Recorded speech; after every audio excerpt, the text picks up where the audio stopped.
The Green Bay Packers just cannot seem to catch a break on the injury front, which is now forcing their hand to make a decision. What am I talking about, guys? Before I jump into all of that, take a second to hit the subscribe button. Okay, so recent news for the Green Bay Packers is Eric Stokes is placed on the IR. This is coming out of absolutely nowhere. He wasn't on our injured report all week long, prepping for Sunday night's game versus the Minnesota Vikings. So this is coming to a shock to the Packer organization as well as us as fans, coming out of nowhere. If you remember, Stokes began this season on the PUP list, still recovering from his foot injury that ended his 2022 season. But then he had a delay with a hamstring injury that was preventing him to even come back sooner this season with his hamstring injury and his foot injury.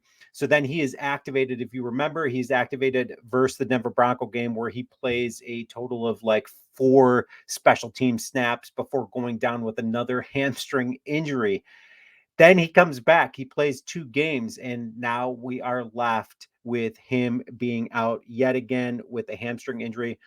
Man, the Packers, again, just cannot seem to catch a break. So what does that mean for the Green Bay Packers? Looking at Sunday night's football game, they have suspended Jaire Alexander. They've traded Rasul Douglas, and now they are without Eric Stokes. So what do the Packers do? So let's take a look. The Green Bay Packers have brought somebody up from the practice squad. Let's take a look at who it is. The Packers have placed Stokes on the injured reserve, and the team brought up special or former practice squad safety Benny Sapp the third up to the 53-man roster. Sapp has previously played in 3 games off of the practice squad, recording 3 defensive snaps and 26 special team snaps. The Packers also elevated Bo Melton. And here's where the dilemma comes in. And here's where the Packers are going to be faced with a decision. Bo Melton from the practice squad has his 3rd and final elevation of the season. The Green Bay Packers currently list Christian Watson hamstring as doubtful and Dontavian Wicks chest and ankle versus the Vikings. So Bo Melton evaluated could be a hint that one of those 2 players is going to miss. We all know that Christian Watson is not going to be playing. He is listed as doubtful. Dontavian Wicks is going to be a game time decision. So where does that leave the Green Bay Packers when we talk about, okay, Packers have a decision to make? Bo Melton.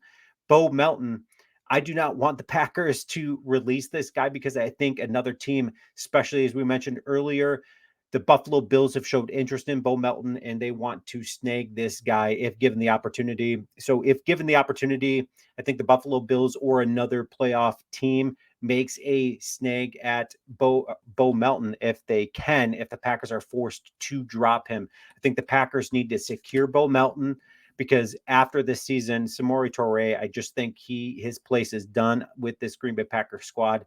Bo Melton's hands are more reliable than Samori Toure, and I feel that Jordan Love and him have more of a camaraderie. Yes, it was against the Carolina Panthers, and it's not the best defense, but Bo Melton looked really good in that game, looked as to be a target for, especially if you're missing a Dontavian Wicks like they may be this Sunday night. Jordan Love has a comfortability with Dontavian Wicks, and he seemed to have that same type of mesh and gel with Bo Melton. So I think the Packers forced with a decision now due to all these injuries. What do they do, guys? Leave your comments. Let me know what you think. Go Pack.